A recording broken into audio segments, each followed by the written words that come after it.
Skeptic Zone, a miracle of technology. A universe of reason, the Skeptic Zone. Hello and welcome to the Skeptic Zone, show number 50. 50 for the 2nd of October 2009. Richard Saunders here with you once again from Sydney, Australia. Quite an interesting episode we have for you this week.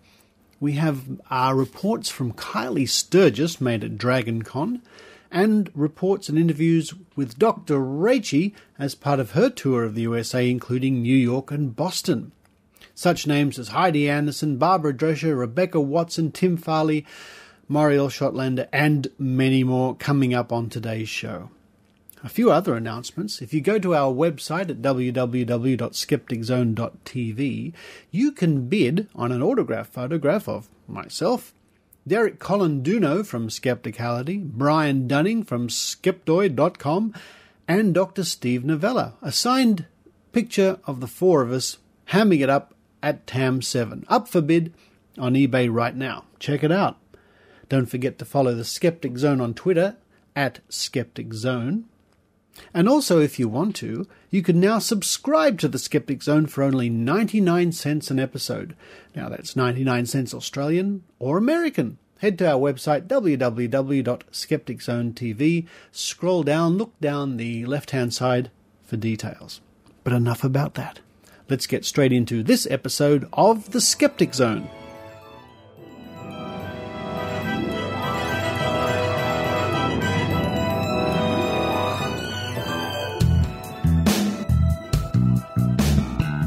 I'm Kylie Sturgis, and this year at DragonCon, new groups were taking to the stage and networking amongst the crowds at both the Skeptic and Science tracks. With representatives from blogs like Science-Based Parenting, Rational Moms, the newly launched Grassroots Skeptics site, and TeacherNinjas.com, there was a definite sense of community-based stakeholders reaching out and speaking out to other more established skeptical groups. Since the Skeptic Zone podcast in 2009 brought the Mystery Investigators show and proposed panels on education matters, it was wonderful to catch up with a few of these people during the convention. We have a lot in common with them. Firstly, I spoke to Barbara Drescher.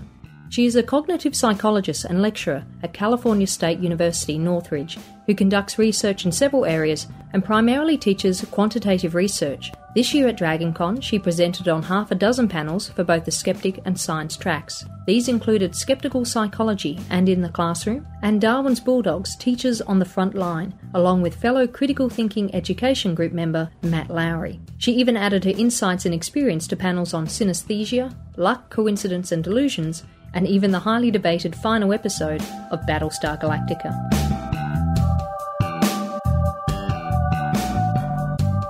What is CTEG? Critical Thinking Education Group. And we even have a website at criticalteaching.org, which I've got on the laptop right next to me. I've been working very hard all this morning, making sure my slides are ready for the 3 panels I've got today. And one of the panels we're doing is the first up in the morning, 10 o'clock. I hope people will be there. Well, I hope we're going to talk about critical teaching in the classroom, or critical thinking teaching, and psychology around, that surrounds the topic and how people learn how to critically think. And this happens to be a speciality of yours. That is correct. I also like to think of myself as a teacher of my own kids. Yeah. In fact, we've found that to be a theme throughout quite a lot of this conference. I've interviewed a few other parents who are here. We've seen a few other panels. Do you think that there's a growing trend towards parents wanting to have a bit more of a say in skepticism and some of the conferences, as well as the teachers like ourselves? I would hope so. I mean, I think that critical thinking and skepticism, science, it's not we don't have a market on it just because we're in academics. It really is for everybody, and the whole aim of the skeptic movement is to make it, I guess, to make people more aware that it should be a way of life and that it would help them make better decisions overall. And parents are key here, because if parents brought their children up with these skills, or with at least thinking that they're important so that they will go and educate themselves and learn the skills, then we wouldn't have a job. We wouldn't need to be here. As an educator yourself and as a parent, what are some of the things that you've experienced which have led you to take the opportunity to become a member of CTEG? I guess what I've experienced is a big gap. There are certainly those people that don't want to change the way that they do things, and they don't want to change the way that they think. They want to continue to believe that if they use magnets, they can cure their arthritis. But there are those people who simply have never been exposed to logic and reasoning, and even if they have, they didn't realize it was important because they didn't understand that humans don't behave that way normally. And that's usually my first goal in a classroom, is to shake people up and to say, look, you need this because you are biased, because you don't see the world the way it actually is. And so you need this skill or this method to kind of get you to look at it objectively and to put aside your biases. We both know there's quite a bit of pseudoscience in education too, isn't there? Oh, there is a ton. In fact, after one of the panels, I can't remember which one, but it must have had something to do with teaching, because it was certainly teaching related. One woman came up to me and asked me about, I know what it was. I think it was synesthesia. That's a strange panel for that to pop up in, but I was talking, I think I made a comment about how we learn. Someone had asked the question, well, can they use this to learn better? Because the idea with synesthesia is you've got two sensory modalities that are crossed. And in a way, some synesthetes actually have an advantage because it helps them to remember things. I mean, if some letters are green or some words are green and some are blue, then you could remember a pattern of colors in addition to the words themselves. That's dual coding theory. But someone thought that, well, that should, if we could learn how to be synesthetes, which of course is not possible, we could improve learning. And that really isn't true. I mean, it just isn't, because there's so much that goes into how we take things in that we think that we put up an animation and then we put up the words and then we read it to them, and so we've covered all the sensory modalities, it's going to be better. And that's just not the case, because now what we've asked them to do is divide their attention across all these modalities. So I had someone from the audience say, I teach, I think it was third grade, it was elementary school, and these people want to implement these policies, things like manipulatives for math. And I know it's not supported. What can I do? Tell me where the literature is so that I can at least go to these people and say, okay, look, it's not going to work. You're going to harm these kids more than help them. And it's tough because these teaching techniques, things like my kids' school bought the Renzulli learning system. We have a great teacher in Queensland, a librarian, who talked about brain gym infiltrating her school as well. Yeah. And she's been interviewed for the Skeptic Zone too, yeah. And these things sound great. They give you lots of reasons they should work, and they make sense. And it's the same tactics that you'll hear alternative medicine. You're missing this vitamin, so just take it. And things like, well, if you're lethargic, just taking an iron supplement is going to fix it because it's really all about iron. It doesn't quite make sense. I mean, there's huge gaps in the knowledge that people don't understand. Things like how we metabolize vitamins and minerals and supplements and things like that. And then how do we learn? How do we get effective learning into classroom? What could be some of the answers then, do you think? Well, I think more research. I think that we have to identify the problems first. Things like dyslexia are not necessarily just reversing letters. This actually came up in that same panel. So if we develop ways to deal with that symptom, we're not really going to help that person because that's not really the problem. So I think that identifying the problems and not making problems up either. I think that reaching more people in general is the key here. We have to keep in mind that the school boards in the United States are usually voted, the members are voted in. They're not always people that know anything about education, actually. There's another issue. I was talking to one of the other attendees, about the fact that a lot of education programs are a lot like, I hate to say this, but they're a little like some of the nursing programs it's changing, certainly it's getting better, but they don't necessarily teach the science of learning. They teach it's kind of like trying to get a psychology degree by only learning Freud.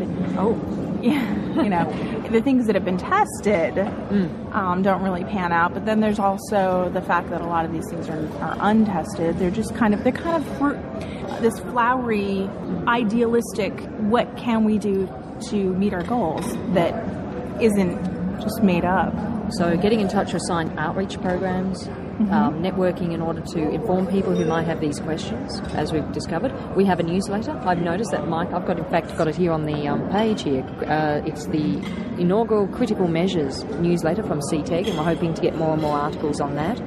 And again, being aware that it's not just one person's problem, it's a variety of stakeholders as well, and that includes the parents. You mentioned briefly there, parents getting onto school boards, for example. Teachers could do that too. In fact, anyone who's concerned can. They could, and even parents who were not necessarily able to participate actively in what's going on in their schools, they can still give input. I mean, there's PTA. There's also just sitting down with the teacher and talking to the teacher about what that teacher is doing, because many times teachers they latch onto these ideals as well and really think that what they're doing is helping children when it's not. And if those parents are armed with knowledge, they can take it to the teacher, they can take it to the school district and say, maybe you should rethink this area.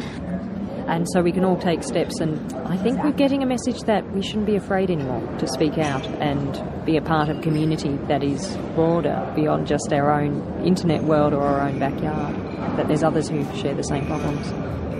I like that. Yeah. Thank you very much, Barbara Drescher. You can read Barbara's blog at her site icbseverywhere.com, and please check out criticalteaching.org to network with other skeptical teachers and subscribe to the newsletter.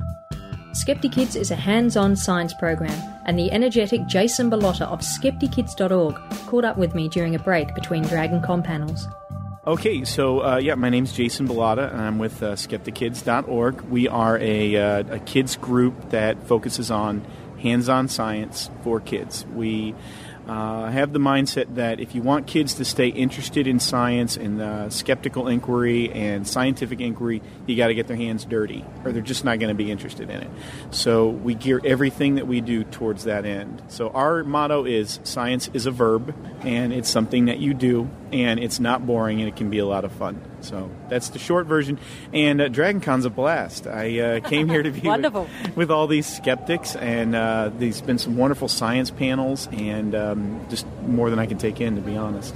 The last time I saw you coming out of a panel, it was for the Space and Kids panel over on the space track. Yeah, it was called Stars in Their Eyes, Keeping Kids Interested in Space. And it was one of those panels that I kind of missed when I was first figuring out my schedule, but I'm really glad I went into. They had representatives from some of the space centers in Alabama and at the Kennedy Center, and they had a representative from JPL there, Jet Propulsion Laboratories, and they're just going over all the resources that are available for parents and teachers in schools to get involved in. And then one of the things that kept coming up was, that's all great, but how do we integrate this into the schools? And my response to that is the public education system has so many standardized and stringent requirements on their time that some of these things, unfortunately, right now the best thing we can do as parents is pick up that slack, be that filler, keep promoting science as something that doesn't have to be boring and overwhelming, but can actually be quite fun. So how does Skeptic Kids and what you're doing tap into that? Okay, well, we have a real simple outline. We only require 3 things out of our kids. One is they have to contribute to real science, and we mostly do that through astronomy. There's the American Association of Variable Star Astronomers, where a lot of the guys that run the big telescopes around the world look to what the AAVSO has done and their observations to figure out where to put that telescope time. So it's valuable science that anybody can do, even with a pair of binoculars. It's got a really low-cost point of entry, right? So one adult and 15 kids can make an impact. There's a lot of environmental science you can do. For example, in my neck of the woods in southwest Florida, we've been suffering from a drought for several years now. A lot of people don't associate Florida with droughts. Well, one of the consequences is we're getting a lot of salt water coming up into the rivers. And so there's no reason why children can't get out in the swamps and in the estuaries and measure salt content in the water and observe wildlife that shouldn't normally be there and help record that information so that the real scientists can use it. So there's a lot of data collection that you can get a little dirty and have some fun doing. So that's the primary thing that we do. The second requirement that we have on our kids is that they throw an awesome party once a year. So, Okay. So we have Yuri's Night party to celebrate Yuri Gagarin and his monumental achievement of being the first man in space. And that's just a good time. This last year, I was just telling somebody about it. This last year, on a shoestring budget, my wife and I built a 30-foot tall rocket in our backyard out of PVC pipe and bed sheets and spray paint and a little artistic flair. And suddenly we had this huge rocket, and we had, about 50 kids show up, and we had music and karaoke and just all kinds of good stuff.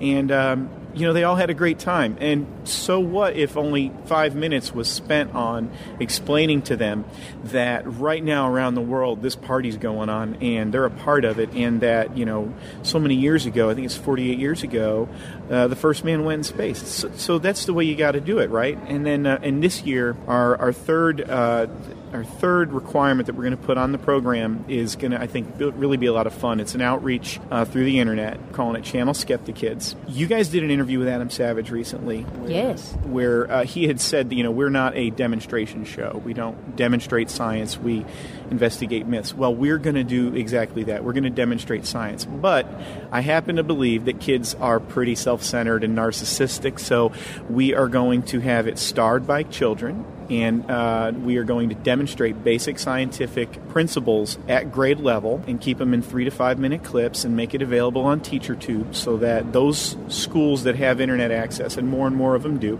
can access it and use it in their classrooms. So, for example, our first episode that we're working on right now, we're going to use a Jack Russell Terrier and have her lift a 50-pound girl up a tree through mechanical advantage by building a block and pulley, right?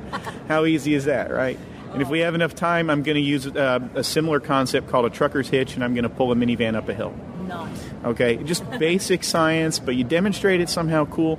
And, if the kids think they're going to be on the internet, they're going to want to be involved. So, but then they get to actually add value.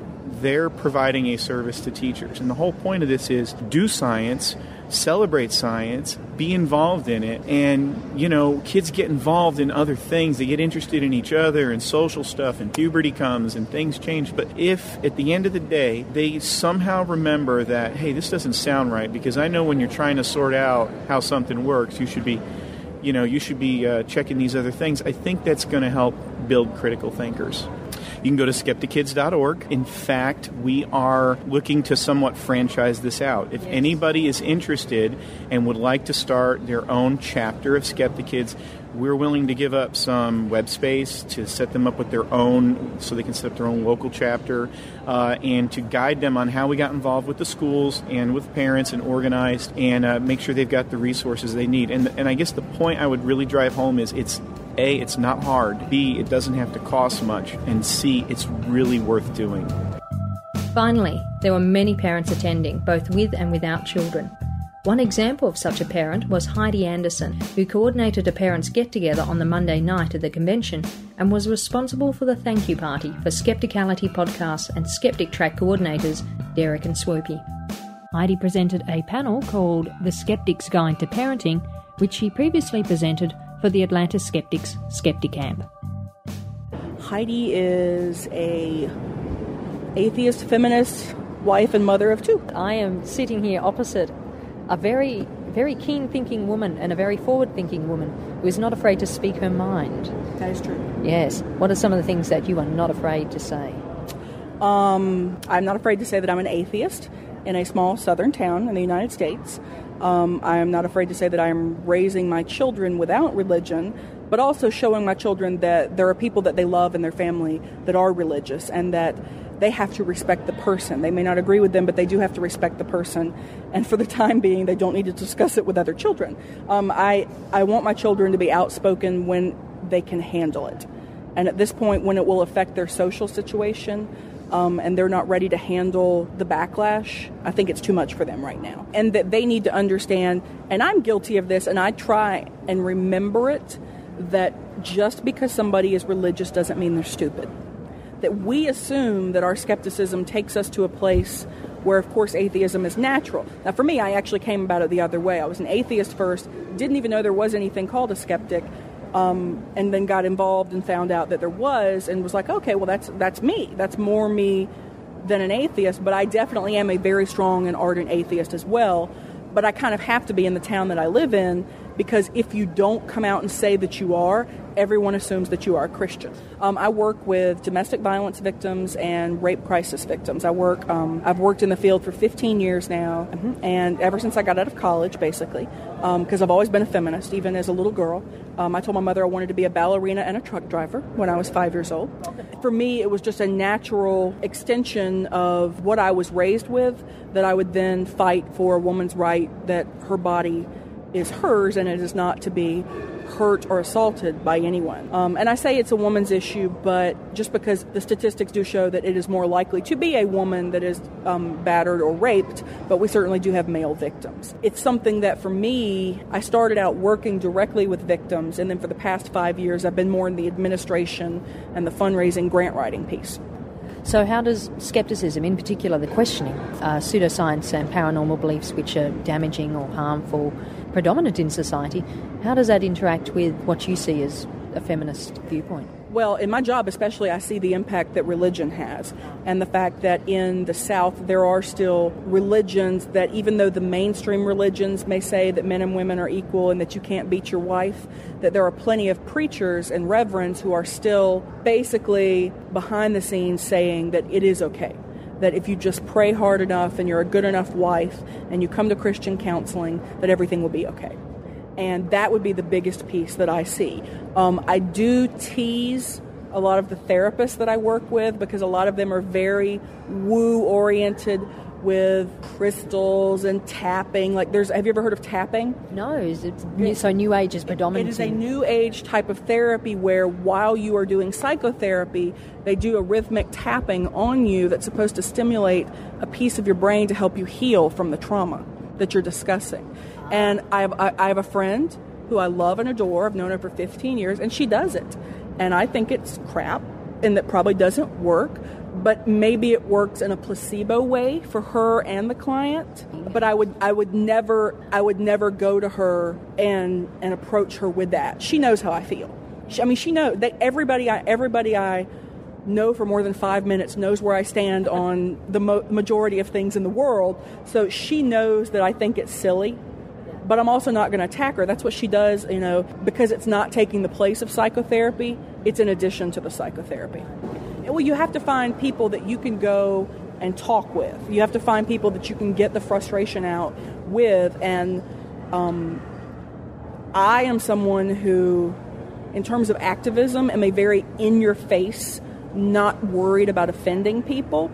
And I found that people like me do best when paired with someone who is a far more conciliatory person, and my boss is that. So when we are together, we balance out. It's the whole catch more flies with honey. Have you heard that? Good cop, bad cop? Good cop, it's exactly what it is. It's good cop, bad cop. I'm the bad cop. And never.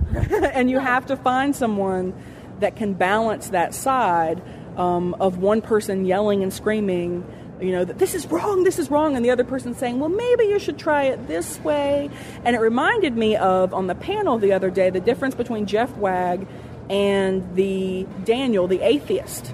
Because he says, I'm not going to ever tell somebody that it's okay for them to believe in God. He's like, it's wrong, it's not true, it's not real. And that's definitely how I am. Whereas you have to kind of pair sometimes. I think we need both types of activism. You definitely, to move forward, you have to have both types of activism. There's also the situation where there are going to be people who are not atheists, and yet they want to stand with you and promote skepticism. They could be the therapist down the hallway who happens to be a committed Christian and yet is standing up saying, I can't believe that this particular situation is happening. I can't allow this therapy to go on where it's hurting someone. So those sorts of options, I guess, are open as well. And that's coalition building. I mean, that's something within that you have to realize that which is very similar, within liberalism in general, the Democratic Party here in the United States, that you have people who have realized that they share enough in common where if they want to achieve one goal, they're all going to have to come together for just this little piece. And I'm thinking of things like the gay rights groups, minority groups, unions. They all come forward together to elect President Obama. Whereas what's scary is if we were to get, what was it? Penn said, if you get the gun people and the drug people together, you don't want those people to get together, but it's true that those people never get together, but if they did, they would be a very powerful voting. So it's all about empowering, finding networking opportunities, talking to people, and not being afraid. You do not seem to be someone who is frightened easily. No, I am not. That's how I was raised. I was raised like that. My sister is an activist as well. She works with drug addicts in the Ukraine and Russia and travels around in Europe teaching people how to work with IV drug users and alcoholics. And in our family, that's just what you do. We are loud, we are defiant, and we take it and work with people that we think need it. And that ties again back into the importance of parenting, doesn't it? Yes, it does. That I want my children to stand up for what they believe in, but then sometimes, too, you do have to realize that everything is not a fight. If people want to contact you and learn more about how to be a Heidi Anderson in their own community, where could they go? I would say they could go to my blog, which is www.fatoneinthemiddle.com. Say that again one more time, just because people might be going, did I really hear that? Go for it. It's www.fatoneinthemiddle.com, FATONETHEMIDDLE.com. And you heard it here first on the Skeptic Zone. Thank you so much, Heidi. Thank you. Again, thank you very much to those parents, educators and interested skeptical community members who came to the Skeptic Zone presentations.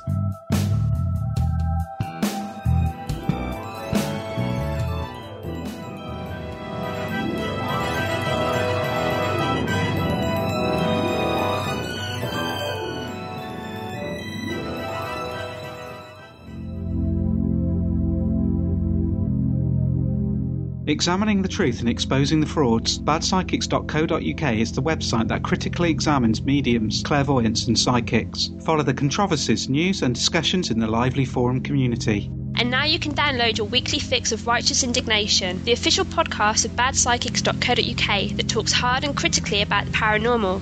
badpsychics.co.uk, the UK's largest and most respected skeptical site looking at psychics.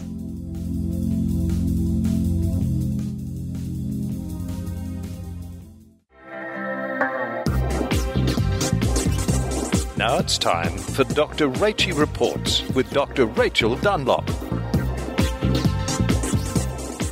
Hello everyone and welcome to Dr. Rachie Reports. Well, Richard tells me that August was the last time I submitted a Dr. Rachie for the Zone. Wow, it doesn't seem like it was that long ago. This is partly because I've been travelling around the US, firstly to DragonCon, and then up the east coast of the United States to New York City and Boston. In New York City, I was on a panel at the very first Northeastern Conference on Science and Skepticism, or NECCS, discussing the role of the media in science reporting. Stay tuned, listeners, for an interview with one of my fellow participants, John Rennie, who is the recently retired Editor-in-Chief of Scientific American. This will be on the Zone in the next few weeks.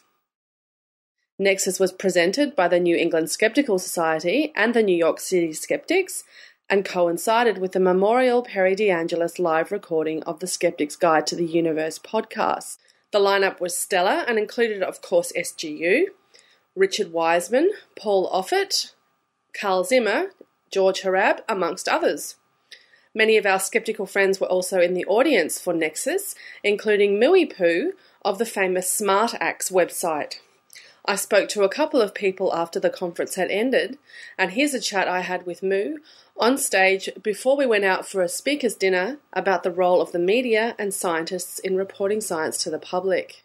I'm here with Moriel, and we've just finished the first NECCS conference in New York City, and that was a great conference. What did you think? Yeah, it was awesome. It was really great, and people were standing, like it was overbooked completely. People were standing on the door asking to get in. There were no more room inside. Yeah, so there were 400 people here, and there were people still trying to get in, right? Yes. Yeah, they were selling tickets, and that's it. And then people were just turned away because there were no more room. Yeah. We had SGU doing a live broadcast, and we had talks from Richard Wiseman was a special guest on SGU, and we had Carl Zimmer doing a talk as the last talk. Paul Offit started off the day talking about vaccines and autism. What was the highlight for you, Moo?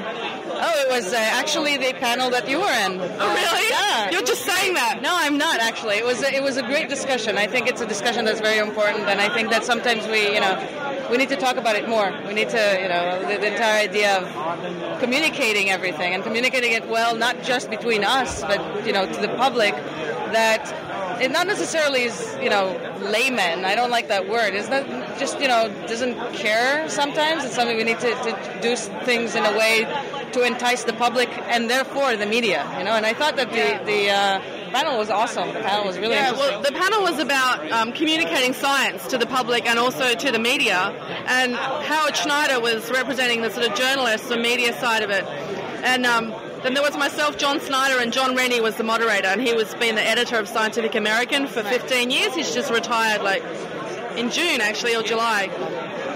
And there was some good discussion, wasn't there? You were going to ask a question. What was that going to be? And you got cut off. Yeah, I was. I was like 3 people before the microphone, and then they cut off because they didn't have enough time. I was about to make the comment that I think it's about a lot about responsibility. You started to touch on that. But I think,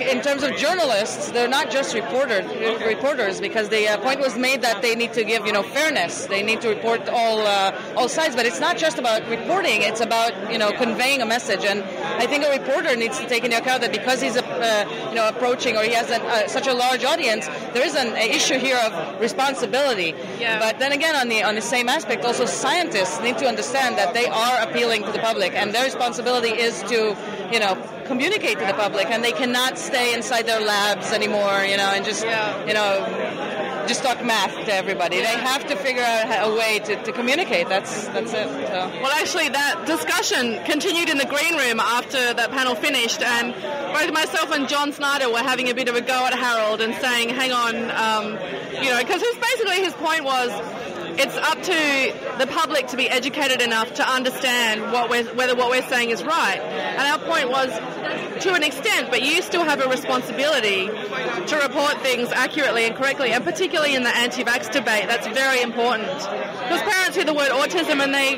that sticks in their head, and that's also a naive approach to get to say, it's up to the public to make up their minds. The public will not make up their minds because the public doesn't understand. It's just I don't understand in biology. I have enough, responsibility in myself to go check out, but if I hear someone I think has authority tell me something about biology, I won't always check it out. I will sometimes, I'll believe them. Okay, whatever.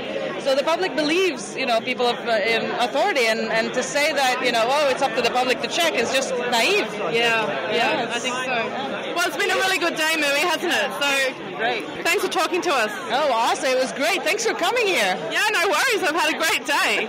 Too hot in Vegas. So we're still here after the first NECCS conference in New York City, and I'm with Tim Farley from whatstheharm.net. Hello, Tim. Hi, how are you?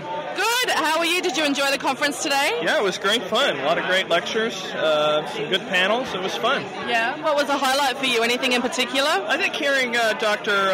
Paul Offit speak early in the morning. I've always wanted to hear him speak, and I've got his book, and he's just done some great work with vaccines, and he gave a great talk. There was a lot of funny stuff and a lot of really important stuff in it. Yeah, his talk was really interesting, wasn't it? And especially there was a picture shown of Jenny McCarthy and Oprah, and there was an audible boo across the audience, wasn't there? Right, and then he asked the audience who they were booing at. Was it Oprah or Jenny McCarthy? And everybody pretty universally said both. Yeah, both. Yeah. And then there was a picture of Andrew Wakefield, and everyone was pretty unimpressed with that too, weren't they? Yeah. In fact, he's been a big part of the proceedings today, Wakefield, because of what he's done. Yeah, Wakefield and the whole anti-vax movement figured prominently in all the panel discussions, and because Dr. Offit was here. Yeah, it's you have to say, if you're a skeptic, anti-vaccine has got to be your number one agenda item right now in every country. It's the biggest problem we face. Yeah. I'm with Susan Beckert. This is Susan, and Aaron Murray. Hi, Aaron. So how did you guys enjoy the conference today? I loved it. I've been looking forward to it for months now, ever since they announced it. Yeah. I was really excited to see Paul Offit speak. I'm a big fan of his. I loved his book. I actually bought it for somebody and then stole it back from him so I could read really? it. Yeah. And I had a friend who wanted to work with autistic kids, so I actually bought it for her as a gift. Yeah. And obviously I was looking forward to meeting John Rennie, since I've been a long-time subscriber to Scientific American. I thought it was great. I first heard about it a few months ago on the SGU podcast, and it's my first skeptical conference. Oh, really? Very exciting. Really enjoyed it. I have a lot of books to add to my reading list, and there's one book in particular. I think it's called 59 Seconds. Oh, that book. Do you remember that book? 59 Seconds? It sounds familiar, but I can't quite place it. I heard it comes out in January in the U.S. January, does it? Yeah, I heard a rumor about that. Yeah, I heard it comes out in America in January. What everyone's talking about here is Richard Wiseman's new book, 59 Seconds. He was promoting that quite heavily, wasn't he, Tim? I think he managed to work a plug in approximately 1,100 times during the day. Yeah, it was quite good. And then by the end of the day, he even had the moderators plugging it for him. Yeah, so. and some people from the audience too. Yes. A guy who got up and asked a question also plugged his book. So this is the first NECCS and probably not the last, I wouldn't think. I hope so. Yeah. So we might see you next year. Oh yes, definitely. So the following day in New York City, I headed downtown to meet with some fellow skeptics for a brunch. Rebekah Watson was in attendance, so I took the opportunity to ask her how she thought the NECCS conference went. It was amazing. This is basically the continuation of the live Skeptics Guide to the Universe podcast we've been doing every year, and this was by far the best year ever. Sorry you guys couldn't make it. It'll never be this good. It's never going to be this good again. You miss a once-in-a-lifetime opportunity. There were free gold bricks for everyone. It's bizarre, I know. But no, it was so great because I thought that all the speakers were spot on. There was interesting discussion. There were points brought up that even I had never really considered before that made me think harder about my position on things. And that to me is a successful conference. It is something that allows you to generate new ideas and leave people energized to go out and do more for skepticism. So, yeah. Yeah, I think so. I thought the level of speakers, the standard was so high. It was just, we had Paul Offit do a talk to start off, and he was fantastic. And then we finished up with Carl Zimmer, who was also fantastic. And then in between we had Richard Wiseman, and you guys did the live show. It was top quality stuff. Really great. Yeah. Really great. I thought that Carl Zimmer and Paul Offit were the perfect bookends. They are both these amazingly intelligent and compassionate and passionate people who really energize the audience. And even when they're saying things that the audience already knows, the audience clearly loves it. So I adored every second of them, and I'm so glad I got to hang out with everyone. So it was a sellout yesterday as well, wasn't it? Yeah, it was. We sold out all 400 seats. So now we're looking at next year, and I should mention that the New York City Skeptics, and in particular Mike Feldman, is basically the Skeptics Guide teaming with the New York City Skeptics. But Mike Feldman, who runs New York City Skeptics, did so much work, and it went off flawlessly. Everything was so wonderfully done. And so next year, I'm really hoping that we can come together and do it again and make it even bigger. And maybe we're looking at options like going to 2 days or maybe spreading out to other buildings. We just want to make it bigger and better than it was the previous year, which is going to be difficult because it was so cool this year. Yeah, you guys did miss out. It was an amazing day yesterday. I'll be crying myself to sleep every night until next year's conference. That's good to know. So folks, as you can gather, NECCS was an overwhelming success. So make sure you mark NECCS down in your calendar for must-see skeptical conferences. So after the great fun of NECCS in New York City, I took a bus up to Boston to do a talk for Boston skeptics in the pub. A big thank you to Rebekah Watson, Liz and Maggie for helping to organise this event, and of course to Maggie for filming the event. The video of my talk is now available online at bostonskeptics.com, so if you want to see me rant and rave about alternative medicine and anti-vaxxers, head to Boston Skeptics to watch the video. And until next time, and until my next trip overseas in a month, this has been Dr. Rachie Reports.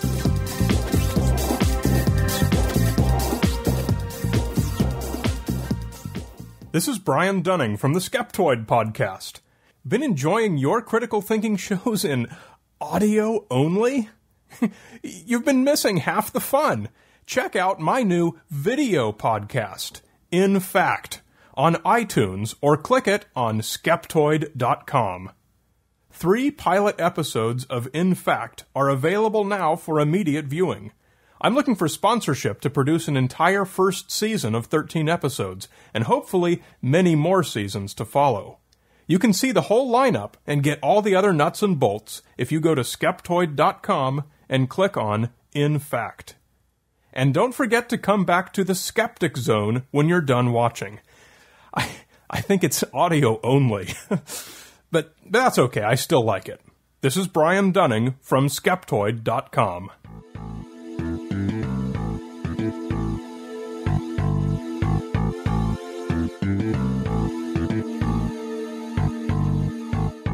Welcome to the Token Skeptic quick roundup of blogs, sites, podcasts and conferences coming up. Firstly, Skeptic North is the first blog to have a truly pan-Canadian scope. They have a great team of Canadian skeptic authors from across the country and from a wide range of backgrounds, both academic and professional. Their site is skepticnorth.com, and you should check out the blog interview with Junior Skeptics Daniel Loxton by Skeptically Speaking host Desiree Schell. Skeptic Zone is a big supporter of the Parsec Award-winning 365 Days of Astronomy podcast. Our reports include May the 14th with Tiffany Day, myself Kylie Sturgis on July the 1st, and now Richard Saunders has contributed an episode for September the 23rd. The 365 Days of Astronomy podcast hope to continue the show into 2010. Head to their site at 365daysofastronomy.org for more news about donating and contributing further content.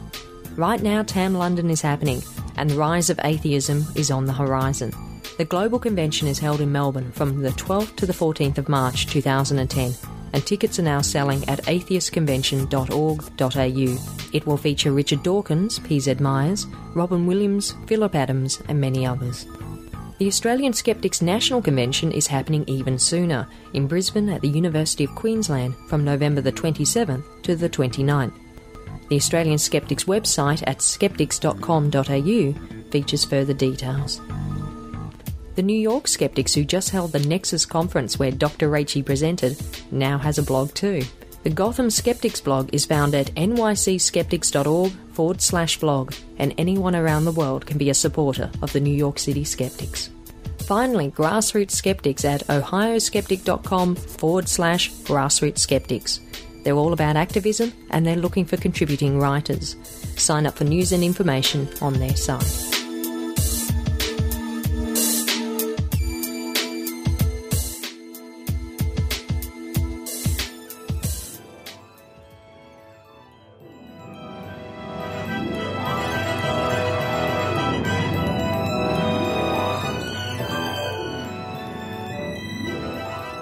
Thank you for listening to the Skeptic Zone. I think we had more guest interviews than ever before on this episode. So until next week, this is Richard Saunders signing off from Sydney, Australia. You've been listening to the Skeptic Zone. Visit our website at www.skepticzone.tv for comments, contacts, and extra video reports. The Skeptic Zone.